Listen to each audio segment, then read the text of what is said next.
La resistencia francesa fue un conjunto de grupos que lucharon contra la ocupación nazi de Francia y el régimen colaboracionista de Vichy durante la Segunda Guerra Mundial. Los resistentes eran hombres y mujeres de diferentes orígenes y tendencias políticas, que se unieron por el amor a su patria y el rechazo al fascismo. Los resistentes realizaron diversas acciones para sabotear, informar y combatir al enemigo, arriesgando sus vidas y su libertad. Los resistentes se organizaron en células clandestinas, que actuaban de forma autónoma o coordinada con otras. Algunas células se dedicaban a la propaganda, la difusión de noticias y la educación popular, mediante la publicación de periódicos y folletos subterráneos. Otras células se dedicaban al espionaje, la recolección de información militar y la transmisión de mensajes codificados a los aliados. Otras células se dedicaban al sabotaje, la destrucción de infraestructuras y recursos estratégicos para el invasor.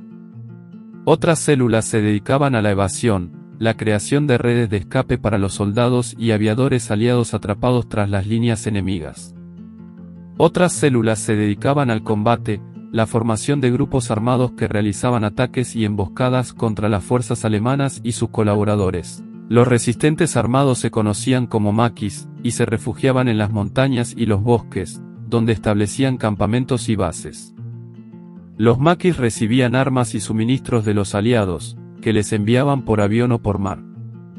Los maquis también contaban con el apoyo de la población civil, que les proporcionaba comida, ropa, medicinas y refugio. Los maquis participaron en importantes batallas, como la liberación de París, y contribuyeron a la victoria final de los aliados.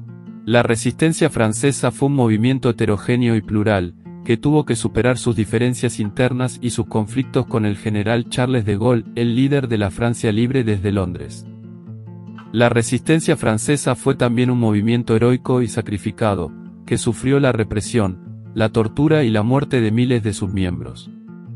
La resistencia francesa fue, sobre todo, un movimiento ejemplar y digno, que demostró el valor y el honor del pueblo francés, y que contribuyó a la liberación de su país y de Europa del nazismo. La resistencia francesa se organizó después de la liberación de varias formas. Por un lado, los grupos armados de la resistencia se integraron en las Fuerzas Francesas del Interior, FFI, que se unieron al ejército regular francés bajo el mando del general Charles de Gaulle, el líder de la Francia libre. Las FFI participaron en la liberación de varias ciudades y regiones de Francia, y colaboraron con los aliados en la lucha contra los alemanes que aún ocupaban parte del territorio. Por otro lado, los grupos políticos y sociales de la resistencia se agruparon en el Consejo Nacional de la Resistencia, CNR, que se convirtió en el órgano representativo de la oposición al régimen de Vichy y al nazismo.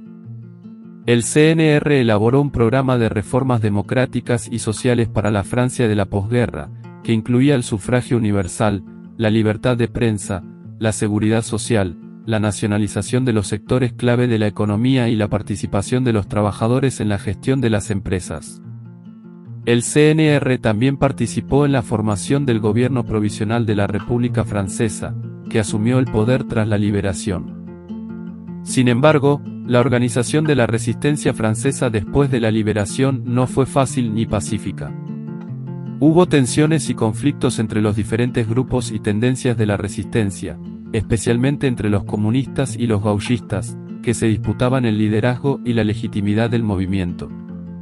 También hubo actos de violencia y venganza contra los colaboracionistas y los traidores, que fueron juzgados, ejecutados o humillados por la población y los resistentes. Algunos de estos actos fueron excesivos y arbitrarios, y afectaron sobre todo a las mujeres acusadas de tener relaciones con los alemanes.